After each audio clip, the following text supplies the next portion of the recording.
Hi friends, ഇന്ന് ഞാൻ പറയാൻ പോകുന്നത് അത്യാവശ്യം നല്ല രീതിയിൽ തന്നെ നമ്മളെ കുഴപ്പിക്കുന്ന ഒരു സിനിമയെ പറ്റിയാണ്. നോളൻ എന്ന പേര് കേൾക്കുമ്പോൾ സ്വാഭാവികമായും നമ്മുടെ മനസ്സിലേക്ക് വരുന്നത് അദ്ദേഹത്തിന്റെ പ്രശസ്തമായ മൈൻഡ് ഫക്കിംഗ് സിനിമകളും മേക്കിംഗ് രീതികളുമെല്ലാമാണല്ലോ. പ്രശസ്തമായ അതേ സ്റ്റോറി ടെല്ലിംഗ് ടെക്നിക്കാണ് തന്റെ രണ്ടാമത്തെ സിനിമയായ നിയോനോർ സൈക്കോളജിക്കൽ ഡ്രാമ ഗണത്തിൽപ്പെടുന്ന മെമന്റോയിലും നോളൻ സ്വീകരിച്ചിരിക്കുന്നത്. അതുകൊണ്ട് തന്നെ കഥയിലേക്ക് കടക്കും മുമ്പ് ശ്രദ്ധിക്കേണ്ട കുറച്ച് കാര്യങ്ങൾ എന്തെല്ലാമാണെന്ന് പറയാം. സിനിമയ്ക്ക് രണ്ട് വശങ്ങളാണുള്ളത്, ഒന്ന് ബ്ലാക്ക് ആൻഡ് വൈറ്റും മറ്റൊന്ന് കളറും. കളേർഡ് ഭാഗങ്ങൾ പിന്നിൽ നിന്ന് മുന്നിലേക്കാണ് പോകുന്നത്. അതായത് സിനിമയിലാകെ 10 കളറുള്ള സീനുകളുണ്ടെന്ന് കരുതുക. ആദ്യം നമ്മളുടെ മുന്നിലെത്തുക 10ാമത്തെ സീനായിരിക്കും. അതിനുശേഷം 9ാമത്തേതും അതിനുശേഷം 8ാമത്തേതുമായ സീനുകൾ നമ്മുടെ മുമ്പിലെത്തും. ചുരുക്കി പറഞ്ഞാൽ ഒരു സാധാരണ സിനിമ ക്ലൈമാക്സിൽ നിന്നും തുടങ്ങി പിന്നിലേക്ക് കണ്ട് ഒടുവിൽ സിനിമയുടെ തുടക്കത്തിലെത്തും പോലെ. അതേസമയം ബ്ലാക്ക് ആൻഡ് വൈറ്റ് ഭാഗങ്ങൾ മുമ്പിൽ നിന്നും പിന്നിലേക്കാണ് നടക്കുന്നത്. ഒരു സാധാരണ സിനിമ തുടക്കം മുതൽ അവസാനം വരെ കാണുന്നത് പോലെ. സിനിമയുടെ ഒരു പ്രധാന പോയിന്റിൽ വെച്ച് കളേർഡ് ആയതും ബ്ലാക്ക് ആൻഡ് വൈറ്റ് ആയതുമായ ഭാഗങ്ങൾ കൂടിച്ചേരുമ്പോൾ മാത്രമാകും പൂർണ്ണമായ ചിത്രം നമ്മുടെ മുമ്പിലെത്തുക.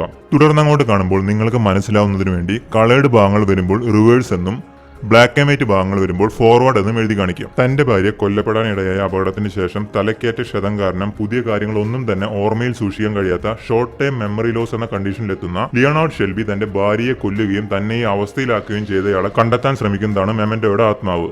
അകന്നുപോകുന്ന ഓർമ്മകളെ അയാൾ പിടിച്ചു നിർത്തുന്നത് ഫോട്ടോഗ്രാഫുകളിലൂടെയും ശരീരത്തിലെ ടാറ്റുകളിലൂടെയുമാണ്. ഡ്രാമ ജോണറിലാണ് പെടുത്താൻ പറ്റുകയെങ്കിലും മേക്കിങ്ങിലൂടെ ഒരു ത്രില്ലിംഗ് സ്വഭാവവും സിനിമയ്ക്ക് കിട്ടുന്നുണ്ട്. സാധാരണത്തിൽ നിന്നും വ്യത്യസ്തമായി പതുക്കെ മങ്ങുന്ന ഒരു ഫോട്ടോയിലൂടെയാണ് സിനിമ തുടങ്ങുന്നത്. ഫോട്ടോ റിവേഴ്സ് ഓർഡറിൽ ക്യാമറയിലേക്ക് കയറുന്നു. ഫോട്ടോ ക്ലിക്ക് ആവുന്നു. ക്യാമറ മാറി തോക്ക് കയ്യിലേക്ക് വരുന്നു. ലിയോണാർഡ് ടെഡ്ഡിയെ വെടിവെക്കുന്നു. ഒരു മോട്ടൽ റൂമിൽ കണ്ണു തുറക്കുന്ന ലിയോണാർഡിന് താൻ എവിടെയാണെന്നോ എത്ര നാളായി അവിടെ ഉണ്ടെന്നോ ഓർമ്മയില്ല. മോട്ടൽ മാനേജറുമായി സംസാരിച്ചു നിൽക്കുന്ന ലിയോണാർഡിനോട് അയാളുടെ എത്തിയെന്ന് മാനേജർ പറയുന്നിടത്താണ് ടെഡ്ഡി ആദ്യമായി നമ്മുടെ മുമ്പിൽ എത്തുന്നത്. സംസാരത്തിലൂടെ അവർ തമ്മിൽ പരിചയമുണ്ടെന്ന് വ്യക്തമാകുന്നു. പുറത്തേക്ക് പോകുന്ന അവർ ലിയോണാർഡിന്റെ കാറിൽ കയറുന്നു. പൊട്ടിയ വിൻഷീൽഡ് ശ്രദ്ധയിൽപ്പെടുത്തിയ ശേഷം എവിടേക്കെന്നുള്ള ടെഡ്ഡിയുടെ ചോദ്യത്തിന് തനിക്കൊരു തുമ്പ് കിട്ടിയെന്നും അവിടേക്കാണ് പോകുന്നതെന്നും ലിയോണാർഡ് പറയുന്നു. വിജനമായൊരു പ്രദേശത്തുള്ള ബിൽഡിംഗിൽ ഇരുവരും അങ്ങനെ എത്തുന്നു. പുറത്തെ വാഹനം കണ്ട് ബിൽഡിംഗിൽ ആരോ ഉണ്ടെന്ന് കരുതുന്ന ലിയോണാർഡിനോട് അത് വർഷങ്ങളായി അവിടെ തന്നെ ഉള്ളതാണെന്ന് ടെഡ്ഡി പറയുന്നു. അങ്ങനെയെങ്കിൽ ആ വാഹനത്തിന്റെ ടയർ മാർക്കുകൾ എങ്ങനെ അവിടെ വന്നെന്ന് ചോദിക്കുന്ന ലിയോണാർഡ് ബിൽഡിംഗിനുള്ളിൽ കയറുന്നു. അവിടെ വെച്ച് തന്റെ ഫോട്ടോഗ്രാഫുകൾ എടുത്ത് നോക്കിയ ലിയോണാർഡ് ടെഡ്ഡിയുടെ ഫോട്ടോയ്ക്ക് പിന്നിൽ ഈ ചതിയന്റെ വാക്കുകൾ വിശ്വസിക്കരുതെന്നും അത് ചെയ്തത് ഇവനാണെന്നും താൻ എഴുതിയിരിക്കുന്നത് വായിക്കുന്നു. പിന്നിലൂടെ വന്ന ടെഡ്ഡിയെ ആക്രമിക്കുന്ന ലിയോണാർഡ് തന്റെ കൈകൊണ്ട് മരിക്കും മുമ്പ് തന്നോടും ഭാര്യയോടും ചെയ്തതിനെല്ലാം മരിച്ചുപോയ തന്റെ ഭാര്യയോട് മാപ്പ് അപേക്ഷിക്കാൻ പറയുന്നു. എന്റെ പേര് പോലും നിനക്കറിയില്ലെന്നും ടെഡ്ഡി എന്ന പേര് ശരിയാണെന്ന് പോലും നിനക്കറിയില്ലെന്നും ബേസ്മെന്റിൽ വന്നാൽ എല്ലാം പറഞ്ഞു തരാമെന്നും ടെഡ്ഡി പറയുന്നിടത്ത് ലിയോണാർഡ് കാഞ്ചുവരിക്കുന്നു. മുറിയിൽ പരതുന്ന ലിയോണാർഡിന് ഒരു ബൈബിൾ മാത്രമാണ് കിട്ടുന്നത്. തോക്ക് ലോഡ് ചെയ്ത് പിന്നിൽ തിരികെ ശേഷം മാനേജറിന് മുമ്പിലെത്തുന്ന ലിയോണാർഡ് തന്റെ രോഗാവസ്ഥയെ പറ്റി മാനേജറോട് പറയുന്നു. അല്പനേരത്തെ സംസാരത്തിന് ശേഷം താൻ ഇത് പലതവണ പറഞ്ഞതല്ലെന്ന് ചോദിക്കുന്നു. തനിക്ക് അവസാനമായി ഓർമ്മയുള്ളത് തന്റെ ഭാര്യയാണെന്നും ലിയോണാർഡ് പറയുന്നു. താൻ ഇവിടെ 2 ദിവസമായി താമസിക്കുകയാണെന്നും ലിയോണാർഡ് മാനേജറിൽ നിന്നും അറിയുന്നു. മോട്ടൽ റൂമിൽ തന്റെ ഓർമ്മകൾ നശിക്കാതെ പിടിച്ചു നിർത്താൻ എന്ത് ചെയ്യണമെന്ന് ലിയോണാർഡിന് അറിയാമായിരുന്നു. ഷേവ് ചെയ്ത ശേഷം തന്റെ ശരീരം പച്ച കുത്താൻ തുടങ്ങുന്ന ലിയോണാർഡിന് ഒരു കോൾ വരുന്നു. റെസ്റ്റോറന്റിന്റെ റെസ്റ്റ് റൂമിൽ വെച്ച് സാമി ജെങ്കിങ്സ് എന്ന പേര് കയ്യിൽ പച്ച കുത്തിയത് ലിയോണാർഡ് ശ്രദ്ധിക്കുന്നു. പുറത്തുവരുന്ന അയാൾക്ക് വെയിറ്റർ അയാൾ മറന്നുവെച്ച കവറും താക്കോലും നൽകുന്നു. ലിയോണാർഡ് ചോദിച്ച അഡ്രസ് അയാൾ എഴുതി കൊടുക്കുന്നു. അഡ്രസ് നോക്കി ലിയോണാർഡ് തന്റെ മോട്ടൽ റൂമിലെത്തുന്നു. തന്റെ ഫോട്ടോകൾ ഭിത്തിയിൽ പിൻ ചെയ്ത ശേഷം കവർ തുറക്കുന്ന ലിയോണാർഡിന് ടെഡ്ഡിയുടെ വാഹന രജിസ്ട്രേഷൻ സ്ലിപ്പ് കിട്ടുകയും അതിലൂടെ അയാളുടെ ശരിയായ പേര് ജോൺ എഡ്വേർഡ് ഗാമൽ എന്നാണെന്ന് മനസ്സിലാക്കുന്നു. ടെഡ്ഡിയുടെ ഫോട്ടോ തിരികെ എടുത്ത് ടെഡ്ഡിയെ വിളിക്കുന്ന ലിയോണാർഡിനോട് താൻ ഇപ്പോൾ എത്താമെന്ന് ടെഡ്ഡി പറയുന്നു. തന്റെ ടാറ്റുവിൽ നിന്നും രജിസ്ട്രേഷൻ രേഖകളിൽ നിന്നും താൻ അന്വേഷിക്കുന്ന ആൾ ടെഡ്ഡിയാണെന്ന് മനസ്സിലാക്കിയ ലിയോണാർഡ് അത് ടെഡ്ഡിയുടെ ഫോട്ടോയ്ക്ക് പിന്നിൽ എഴുതുന്നു. കോൾ അറ്റൻഡ് ചെയ്യുന്ന ലിയോണാർഡിനോട് മറുതലയ്ക്കുള്ള വ്യക്തി നമ്മൾ നേരത്തെ സംസാരിച്ചിട്ടുണ്ടെന്ന് പറയുന്നു. താൻ ഒരു ഇൻഷുറൻസ് ഇൻവെസ്റ്റിഗേറ്റർ ആയിരുന്നപ്പോൾ ലിയോണാർഡ് അന്വേഷിച്ചിരുന്ന സാമി എന്ന ആളുടെ അംനേഷ്യയെ പറ്റി ചോദിക്കുകയും ചെയ്യുന്നു. സാമിയെ പോലെ തനിക്ക് അംനേഷ്യയില്ലെന്നും അപകടത്തിന് തൊട്ടു മുമ്പുള്ള കാര്യങ്ങൾ വരെ തനിക്ക് ഓർമ്മയുണ്ടെന്നും ലിയോണാർഡ് പറയുന്നു. സാമിയെ പോലെ ഒരുപാട് കുത്തി കുറിക്കാതെ അടുക്കും ചിട്ടയോടും കൂടിയാണ് താൻ തന്റെ ഓർമ്മകൾ കുറിച്ചു വെക്കുന്നതെന്നും ലിയോണാർഡ് പറയുന്നു. സാമിക്ക് പ്രത്യേകിച്ച് ലക്ഷണങ്ങളൊന്നും ഉണ്ടായിരുന്നില്ല, പക്ഷേ എനിക്കതുണ്ടെന്ന് തന്റെ ശരീരത്തിലെ ടാറ്റുവിൽ നോക്കിക്കൊണ്ട് ലിയോണാർഡ് പറയുന്നു. റെസ്റ്റോറന്റിന് മുന്നിലെത്തുന്ന ലിയോണാർഡ് ഒരു കവർ എടുത്ത് വായിക്കുന്നു. ഇന്ന് 1 മണിക്ക് നദാലിയെ ഈ റെസ്റ്റോറന്റിൽ കാണണമെന്നായിരുന്നു അതിലെഴുത്ത്. കൂടെ നദാലിയുടെ ഒരു ഫോട്ടോയും. ഇവൾക്ക് ഒരാളെ നഷ്ടപ്പെട്ടിട്ടുണ്ടെന്നും സഹതാപം കൊണ്ടാണ് ഇവൾ എന്നെ സഹായിക്കുന്നതെന്നും മുമ്പ് എപ്പോഴും അതിൽ എഴുതിയിരിക്കുന്നതും ലിയോണാർഡ് കാണുന്നു. അകത്തെത്തുന്ന ലിയോണാർഡിന് നദാലി വാഹന രജിസ്ട്രേഷൻ കോപ്പി അടങ്ങിയ കവറും അയാൾ കഴിഞ്ഞ ദിവസം മറന്നുവെച്ച മോട്ടൽ റൂം താക്കോലും കൈമാറുന്നു. നിനക്കിത് ചെയ്തേ തിരുവോ അഥവാ പകരം വീട്ടിയാലും നീ അത് മറക്കില്ല എന്ന ചോദ്യത്തിന് ഞാനത് ഓർക്കുമോ എന്നത് പ്രസക്തിയില്ലാത്തൊരു കാര്യമാണെന്നായിരുന്നു ലിയോണാർഡിന്റെ മറുപടി. ലിയോണാർഡ് റെസ്റ്റ് റൂമിലേക്ക് പോകുന്നു. ഫോണിൽ ലിയോണാർഡ് താൻ ചെയ്തിരുന്ന തൊഴിലിനെ പറ്റി പറയുന്നു. ഇൻഷുറൻസ് ക്ലെയിം ചെയ്യുന്ന ആളുകൾ സത്യമാണോ എന്ന് പറയുന്നത് അന്വേഷിച്ചിരുന്ന ഒരാളായിരുന്നു ഞാൻ. അത്തരമൊരു കേസുമായിട്ടാണ് സാമി തന്റെ മുന്നിലെത്തിയത്. ഒരു ആക്സിഡന്റ് കാരണം അയാൾക്ക് അംനേഷ്യ ബാധിച്ചിരുന്നു. താരതമ്യേന സുഖകരമായി ചെയ്തിരുന്ന തന്റെ ജോലിയിൽ താൻ നേരിട്ട ആദ്യത്തെ വെല്ലുവിളിയും സാമിയുടെ കേസായിരുന്നു എന്ന് ലിയോണാർഡ് പറയുന്നു. ലിയോണാർഡിന്റെ കാറിന് മുന്നിലേക്ക് വരുന്ന ടെഡ്ഡി ലഞ്ച് കഴിക്കാൻ ലിയോണാർഡിനെയും ക്ഷണിക്കുന്നു. റെസ്റ്റോറന്റിൽ വെച്ച് സാമിയുടെ കാര്യം പറഞ്ഞിട്ടുണ്ടോ എന്നുള്ള ലിയോണാർഡിന്റെ ചോദ്യത്തിന് ഒരുപാട് തവണ നീ അത് പറഞ്ഞിട്ടുണ്ടെന്നും നീ അന്വേഷിക്കുന്ന ജോൺ ജി ഇവിടെ തന്നെയുണ്ടെന്ന് നീ വിശ്വസിക്കുന്നുണ്ടോ എന്നും ചോദിക്കുന്നു.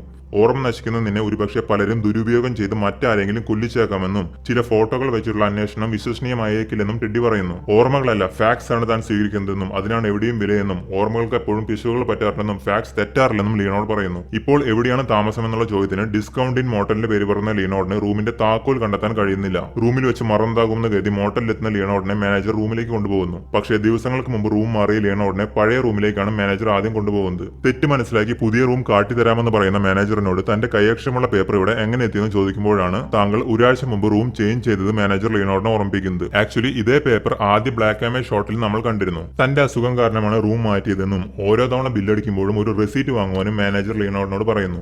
അത് എഴുതി വെക്കാനായി പോക്കറ്റ് പരുന്ന ലിയോണോഡിന് നദാലിയെ 1 മണിക്ക് കാണണമെന്ന് എഴുതി വെച്ച് പേപ്പർ കിട്ടുന്നു. പെട്ടെന്ന് അതോർക്കുന്ന ലിയോണോഡ് നദാലിയെ കാണാൻ റെസ്റ്റോറന്റിലേക്ക് പോകുന്നു. ഫോണിൽ സംസാരം തുടരുന്ന ലിയോണോഡ് സാമി 58ാമത്തെ വയസ്സിൽ ഭാര്യയ്ക്കൊപ്പമുള്ള യാത്രക്കിടയിൽ അപകടത്തിൽപ്പെട്ടെന്നും പിന്നീട് അയാൾക്ക് 2 മിനിറ്റിനപ്പുറമുള്ള ഓർമ്മകൾ പിടിച്ചുവെക്കാൻ കഴിയാതെ വന്നെന്നും ചികിത്സയുടെ ബില്ലടക്കാൻ അയാളുടെ ഭാര്യ ഇൻഷുറൻസ് ക്ലെയിം അപേക്ഷ കൊടുത്തതിലൂടെയാണ് സാമിയുടെ കേസ് അന്വേഷിക്കാൻ കമ്പനി തന്നെ ചുമതലപ്പെടുത്തിയതെന്നും അയാൾ പറയുന്നു. അയാളുടെ ചിന്തകളെല്ലാം ശരിയായ രീതിയിലായിരുന്നുവെങ്കിലും ഭാര്യയ്ക്ക് കൊടുത്തിരുന്ന ഇൻസുലിൻ ഷോട്ട്സ് എല്ലാം ശരിയായ രീതിയിലാണ് അയാൾ എടുത്തിരുന്നെങ്കിലും സാധാരണഗതിയിൽ നടക്കുന്നതെല്ലാം നിമിഷങ്ങൾക്കകം മറക്കുമായിരുന്നു. ഇതെല്ലാം ലിയോണോഡ് ഫോണിൽ മറുതലക്കുള്ള ആളോട് പറയുകയായിരുന്നു.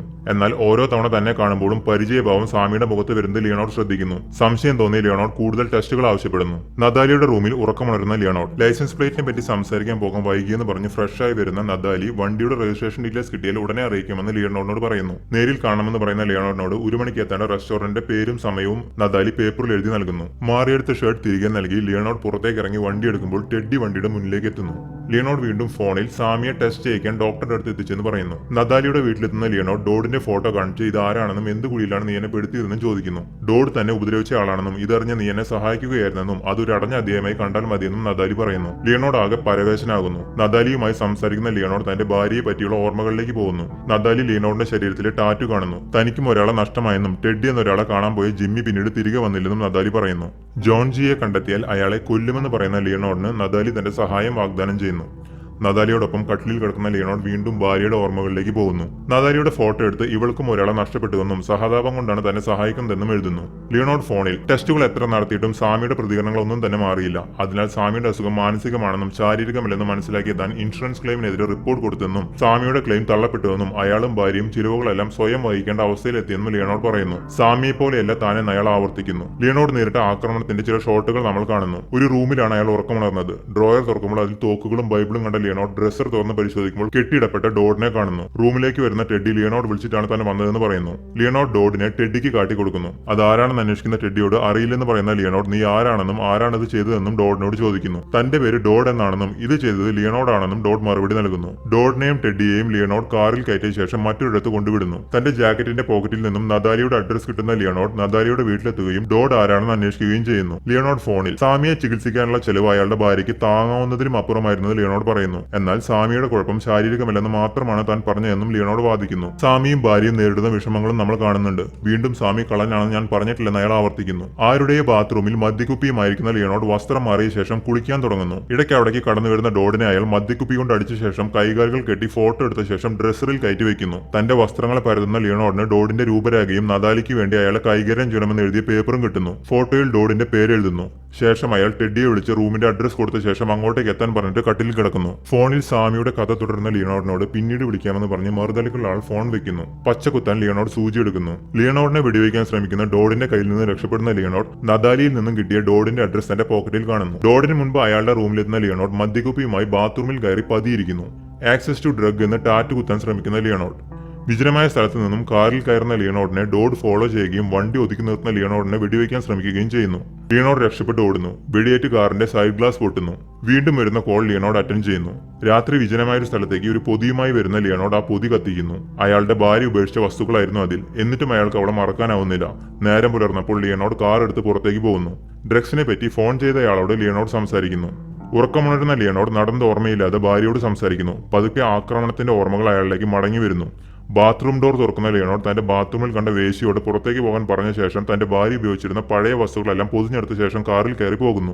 ആക്രമണത്തിന്റെ അന്ന് കാറിൽ കണ്ട ഡ്രഗ്സിൽ തനിക്ക് എന്തോ പന്തികേട് തോന്നുന്നുണ്ടെന്നും അതിനാലാണ് ഏതോ ഡ്രഗ് അഡിക്റ്റ് ആവാൻ തന്നെയും ഭാര്യയെയും ആക്രമിച്ചെന്ന നിഗമനത്തിൽ പോലീസ് ഒരുപക്ഷെ എത്തിച്ചേർന്നതെന്നും എന്നാൽ ഒരുപക്ഷെ അത്തരത്തിൽ തെറ്റിദ്ധരിപ്പിക്കാനാവും ജോൺ ജി അതവിടെ ഉപേക്ഷിച്ചതെന്നും ഫോണിൽ മറുതലിക്കൽ സംസാരിക്കുന്ന ആളോട് ലിയോണോഡ് സംശയം പ്രകടിപ്പിക്കുന്നു. പെട്ടെന്ന് അയാൾ ഒരു ഡ്രഗ് അഡിക്റ്റ് ആയേക്കില്ല, മറിച്ച് ഒരു ഡ്രഗ് ഡീലർ ആയിരിക്കും എന്ന കാര്യം ഫോണിൽ സംസാരിക്കുന്ന ആളിൽ നിന്നും ലിയോണോഡിന് കിട്ടുന്നു. തന്റെ ടാറ്റു ലിയോണോഡ് ഡ്രഗ് ഡീലർ എന്നാക്കി തിരുത്തുന്നു. ഡിസ്കൗണ്ട് ഇൻ മോട്ടലിന്റെ മുമ്പിൽ ലിയോണോഡ് കാറിൽ നിന്നും ഇറങ്ങുന്നു. വീണ്ടും പലതവണ അയാൾ അവിടെ വരുന്നതും മോട്ടലിന്റെ ഫോട്ടോ എടുക്കുന്നതും റൂം സെറ്റ് ചെയ്യുന്നതുമെല്ലാം മോണ്ടേഷ് ആയി കാണിക്കുന്നു. ടെലിഫോൺ ഡയറക്ടർ എടുക്കുന്ന ലിയോണോഡ് എസ്കോർട്ട് സർവീസിൽ വിളിച്ചൊരു സ്ത്രീയെ ഡിസ്കൗണ്ട് ഇന്നിലെ റൂം 304 അയക്കാൻ പറയുന്നു. തന്റെ അടുത്തെത്തിയ സ്ത്രീയോട് രാത്രി താൻ ഉറങ്ങിയ ശേഷം ചില കാര്യങ്ങൾ ചെയ്ത ശേഷം ആക്രമണം നടന്ന ദിവസം പുനരാവിഷ്കരിക്കാൻ എന്നോണം ബാത്റൂമിൽ കയറി വാതിലടയ്ക്കാൻ ലിയോണോഡ് പറയുന്നു. അവർ അതനുസരിക്കുന്നു.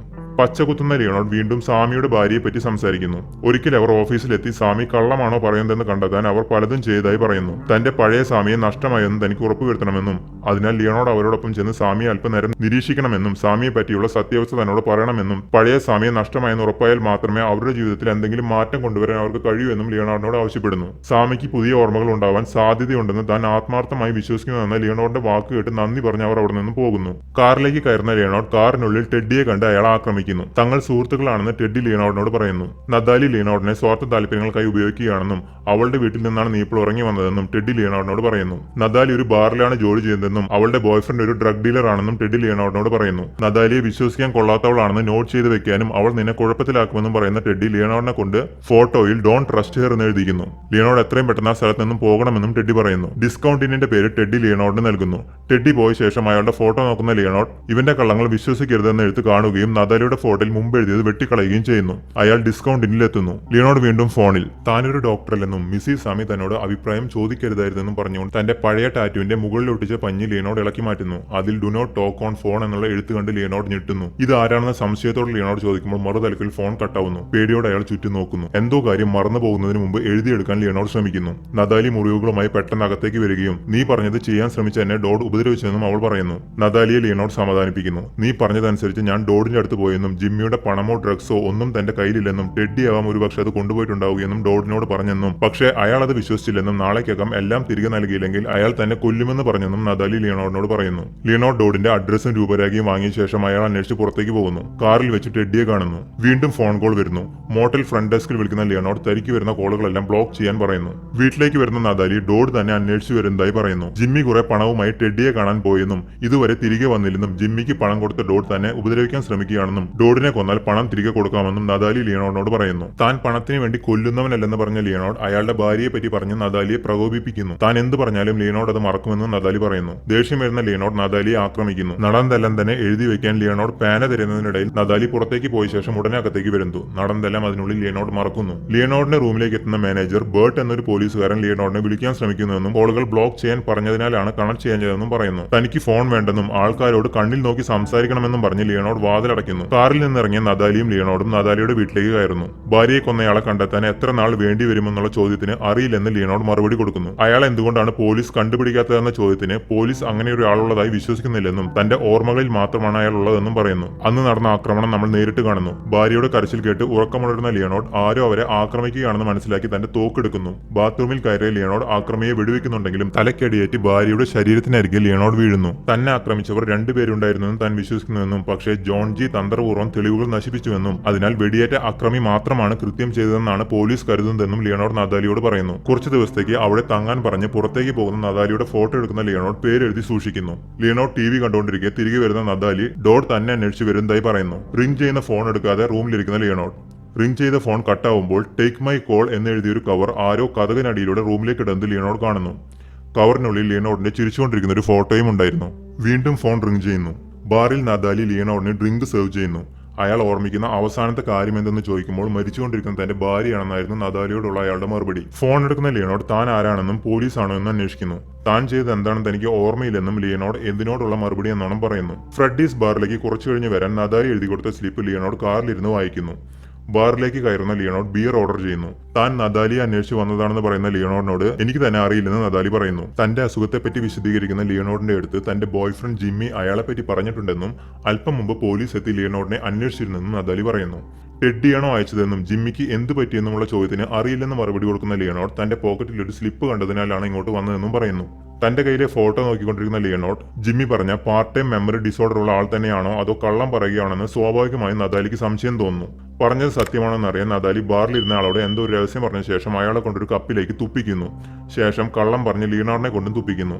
നദാലി അയാളുടെ മുമ്പിൽ വെച്ച് തന്നെ സ്വയം കപ്പിലേക്ക് തുപ്പി മാറ്റിവെക്കുന്നു. ലിയനോഡ് കൗണ്ടറിൽ നിന്നും മാറി സോഫയിൽ ഇരിക്കുന്നത് കണ്ട നദാലി മൂവരും തുപ്പിയ കപ്പിലേക്ക് ബിയർ ഒഴിച്ച് ലിയനോഡിന് നൽകുന്നു. നടന്നതെല്ലാം മറന്ന അയാൾ തുപ്പൽ ചേർന്ന ബിയർ കുടിക്കുന്നത് കണ്ട് നദാലിക്ക് അയാൾക്ക് ഓർമ്മ നശിക്കുന്നുണ്ടെന്ന കാര്യം വിശ്വാസമാകുന്നു. സാമിയെ വിശ്വസിക്കാതിരുന്നതിന്റെ മറുപടിയാകാം താൻ ഇന്ന് അനുഭവിക്കുന്നതെന്ന് ലിയനോഡ് ഫോണിൽ പറയുന്നു. സാമിയുടെ ഭാര്യ ഓഫീസിൽ വന്നത് മുതലുള്ള കാര്യങ്ങൾ വീണ്ടും ലിയനോഡ് പറയാൻ തുടങ്ങുന്നു. വീട്ടിലേക്ക് പോയ മിസ്സിസ് സാമിയെ കൊണ്ട് ഇൻസുലിൻ ഷോട്ട്സ് എടുപ്പിക്കുന്നു. അയാൾ തന്നെ കബളിപ്പിക്കുകയാണെന്ന് അറിയാൻ അല്പനേരത്തിന് ശേഷം വീണ്ടും അവർ സാമിയെ കൊണ്ട് ഇൻസുലിൻ ഷോട്ട് എടുപ്പിക്കുന്നു. തന്നെ ജീവന തുല്യം സ്നേഹിക്കുന്ന സാമി തന്നെ മനഃപൂർവ്വം അപകടത്തിലാക്കില്ലെന്നും അയാളുടെ കള്ളി വെളിച്ചത്താകുമെന്നും കരുതി വീണ്ടും വീണ്ടും ഇൻസുലിൻ ഷോട്ട് എടുപ്പിക്കുകയും ഇൻസുലിൻ ഓവർഡോസ് കാരണം അവർ മരണപ്പെടുകയും ചെയ്തു. സാമി പിന്നീട് ഒരു അഗതി മന്ദിരത്തിലേക്ക് മാറ്റപ്പെട്ടു എന്നും ലിയനോഡ് പറയുമ്പോൾ മറുതലക്കിലുള്ള ആൾ ഡ്രഗ് ഡീലറിന്റെ കാര്യം ലിയനോഡിനെ ഓർമ്മിപ്പിക്കുന്നു. ടാറ്റു സെന്ററിൽ ടാറ്റു ചെയ്തുകൊണ്ടിരുന്ന ലിയനോഡിനെ കാണാൻ ടെഡി വരുന്നു. താൻ ലിയനോഡിന്റെ ജാഗോർ പുറത്ത് കണ്ടുകൊണ്ട് കയറിയതാണെന്നും പറയുന്നു.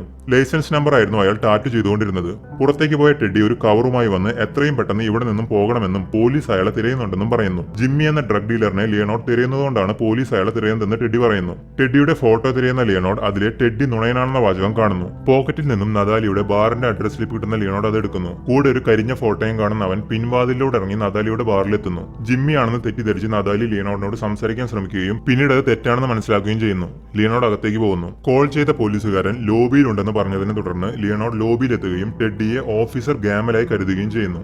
അയാളുടെ ഫോട്ടോ എടുക്കുന്ന ലിയനാർഡിനോട് താൻ അണ്ടർ കവറിലായതിനാൽ ടെഡി എന്ന പേര് എഴുതിയാൽ മതിയെന്ന് അയാൾ പറയുന്നു. എന്നിട്ട് ജിമ്മിയെ കണ്ടെത്താനുള്ള സ്ഥലം പറഞ്ഞു കൊടുക്കുന്നു. തന്റെ പഴയ ട്രക്കിൽ ലിയനോഡ് അവിടെ പോകുന്നു. ആദ്യ സീനിൽ നമ്മൾ കണ്ട വിജനമായ കെട്ടിടത്തിലാണ് ലിയനോഡ് എത്തുന്നത്. അകത്തേക്ക് കയറുന്ന ലിയനോഡ് പുറത്തൊരു ജാഗൂർ വരുന്നതും അതിൽ നിന്നും ജിമ്മി ഇറങ്ങി പുറത്തേക്ക് വരുന്നതും കാണുന്നു. ടെഡിയെ അന്വേഷിച്ച് അകത്തേക്ക് എത്തുന്ന ജിമ്മി ലിയനോഡിനെ കാണുകയും ടെഡിയെ അന്വേഷിക്കുകയും ചെയ്യുന്നു. ജിമ്മിയെ അടിച്ചിടുന്ന ലിയനോഡ് അയാളുടെ വസ്ത്രങ്ങൾ ഊരി വാങ്ങിയതിനു ശേഷം അയാളെ കൊല്ലുന്നു. ജിമ്മിയുടെ ശവശരീരത്തിന്റെ ഫോട്ടോ എടുത്ത ലിയനോഡ് അയാളുടെ വസ്ത്രങ്ങൾ ധരിച്ച ശേഷം ശരീരം ബേസ്മെന്റിലേക്ക് മാറ്റുന്നു. ടെഡി ബിൽഡിംഗിലേക്ക് വരുന്നത് കാണുന്ന ലിയനോഡ് ഇവിടെ താൻ ഒരാളെ കണ്ടെന്നും അയാൾ അബോധാവസ്ഥയിലാണെന്നും പറയുന്നു. ഇവിടെ വെച്ച് ബ്ലാക്ക് ആൻഡ് വൈറ്റ് മാറുകയും എല്ലാം കളറിലേക്ക് തിരികെ വരികയും ചെയ്യുന്നു. തന്നെ അറിയാമെന്ന ചോദ്യത്തിന് ഇല്ലെന്നും താൻ പോലീസ് ആണെന്നുമായിരുന്നു ടെഡിയുടെ മറുപടി. ബേസ്മെന്റിൽ എത്തുന്ന ലിയനോഡ് ടെഡിയെ അടിച്ചിടുന്നു. ടെഡിക്ക് തന്നെ അറിയാമെന്ന് മനസ്സിലായ ലിയനോഡിനോട് താനാണ് നിന്നെ ഇവിടേക്ക് അയച്ച് സഹായിച്ചതെന്ന് ടെഡി പറയുന്നു. അയാളാണ് ലിയനോഡിന്റെ ഭാര്യയെ കൊന്നതെന്ന് ടെഡി പറയുന്നുണ്ടെങ്കിലും ലിയനോഡ് അത് വിശ്വസിക്കുന്നില്ല. ജിമ്മിയാണ് ലിയനോഡ് അന്വേഷിക്കുന്ന ഡ്രഗ് ഡീലർ എന്നും ഡിസ്കൗണ്ട് ഇന്നാണ് അയാളുടെ സ്ഥലമെന്നും ടെഡി പറയുന്നു.